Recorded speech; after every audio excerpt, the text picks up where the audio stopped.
রানছো কি এগুলো মানুষে খাবে না, ঘরে বই করো নাকি আমি বুঝলাম না। সারাটা দিন মোবাইল টিপ আর টিভিতে আমার বাপের বাড়ি কথা কই পারো না, জবান কি লাগিয়ে গেছে, কথা কই না কা, কথা কা কারণ সব দুইটা দিলে আপনার কথা কবি না, কথা কই না কা। আমি কি উত্তর দেবো আপনারা কন? সত্যি আজকে মাছের তরকারি তো লবণ হয় না, আমার উত্তর দেওয়ার কোনো মুখ আছে? তুমি কি আসলে মানুষ? তোমার মধ্যে আসলে তোমার কোন ধাতু দিয়ে আল্লাহ সৃষ্টি করছে আমি তো একটা জিনিস বুঝলাম না।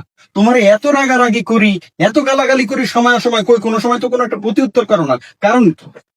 শোনেন, আজকে যে মাছের তরকারিতে লবণ কম হয়েছে, আপনি যখন প্রথমে খাইতে বসে চিল্লি চিল্লি করছেন, আমি রান্নাঘরে দেখছি সত্যি সত্যি মাছের তরকারিতে লবণ কম হয়েছে। আপনি পুরুষ মানুষ, সারাটা দিন বাইরে থাকেন, ব্যবসা বাণিজ্য করেন, আপনার লাগে বাইরে বইয়ে কি হয় কি না হয় আমি তো এগুলো কিছুই দেখি না। আপনার মন মেজাজ গরম থাকতে পারে, মন মেজাজ খারাপ থাকতে পারে, এরপরে ঘরে এসে ভাত খাইতে বসে যদি দেখেন তরকারিতে লবণ কম হয়েছে, তখন তো আপনার মেজাজও গরম হইবে, মনও খারাপ হয়ে যাবে।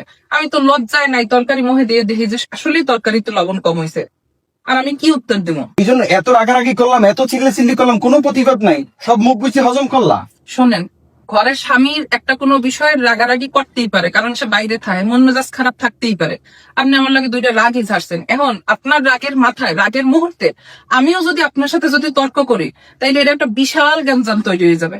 আপনার মন খারাপ হয়েছে বা মেজাজ গরম হয়েছে, রান্না ভালো হয় না, আপনি দুইটা চিৎকার দেবেন, দুইটা রাগারাগি করবেন, রাগারাগি করে একটু পরে আপনি আবার ঠান্ডা হয়ে যাবেন, ঠান্ডা হয়ে আপনি আবার আমার ডাক দেবেন, ডাক দিয়ে বলবেন যে চা বানাইয়ে দাও বা কিছু একটা দাও।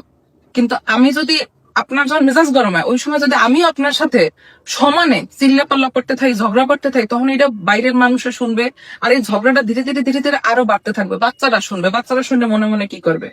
কিন্তু দেখেন, এখন বাচ্চারা শুনবে, ও খারাপ ধারণা হবে, বাইরের মানুষের ঝগড়া শুনবে, ওদের খারাপ ধারণা হবে। একটু পরে কিন্তু আপনি আমি ঠিকই মিশে যাবো। আমার কি লাগবে, আমার কি না লাগবে, এগুলো কিন্তু আপনিই দেখভাল করবেন, আপনি আনবেন। তো এই জন্য আপনি যখন চিল্লাচিল্লি করেন, আমি এই কারণেই চুপ থাকি যে আপনার এখন মন মেজাজ খারাপ, যখন ঠান্ডা হয়ে যাবে আপনিও তখন ঠান্ডা হয়ে যাবেন। আর আমি আপনার মেজাজ ঠান্ডা করার জন্য ফল নিয়ে আসছিলাম, যে দুইটা আপনারা খাইতে দেবো।